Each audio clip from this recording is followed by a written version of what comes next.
Merhaba Şarima, merhaba Reyhan Bazil, merhaba milletima, merhaba. Narayız Antalya'ra vendona, narayızı Antalya'ra, merhaba mabdir. Merhaba saygıdeğer halkımız, kıymetli vatandaşlar, merhaba. Hepinizi saygıyla, sevgiyle selamlıyorum. Saygıdeğer halkımız, kıymetli vatandaşlar, biliyorsunuz 27 Şubat'tan bu yana, daha doğrusu 1 Ekim'den başlayıp 27 Şubat'ta somut çağrıya dönüşen bir süreç var. Bu sürecin tam ismi konulmamış olsa da bu süreç 4 aydır devam ediyor ve netice verdi. Geçen Şubat ayında, yani bugün artık 1 Mart'tayız, o yüzden söylüyorum. 27 Şubat'ta HDP ve İmralı heyeti, yani DEM ve İmralı heyeti ortaklaşa açıklamış oldukları yeni sürecin yeni somut adımı biliyorsunuz açıklandı. Bu DEM ve İmralı heyetinin ortak açıkladıkları Öcalan İmralı açıklaması somut önermelerde bulunuyor. Bu açıklamadan sonra gerek ABD, AB, dünyanın genelinde gelen pozitif açıklamalar var. Türkiye genelinde de pozitif yaklaşım var.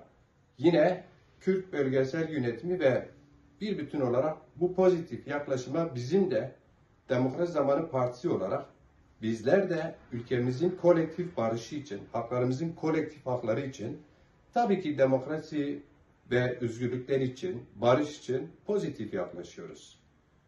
Dün Sayın Cumhurbaşkanı ve yine AK Parti sözcüsü Ömer Çelik'in yapmış olduğu açıklamaları var.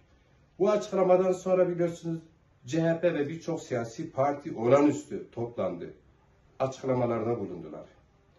Umut verici açıklamalar var. Yalnız şunun altını kalın kalın çizerim ki, başta Sayın Cumhurbaşkanı Recep Tayyip Erdoğan ve yine AK Parti sözcüsü Ömer Çelik yapmış oldukları açıklamalarda, pozitif yaklaşımlarında yine Zaza halkı ve Dezapar, yine Zaza kurumları, Zaza kimliği ismi geçmedi.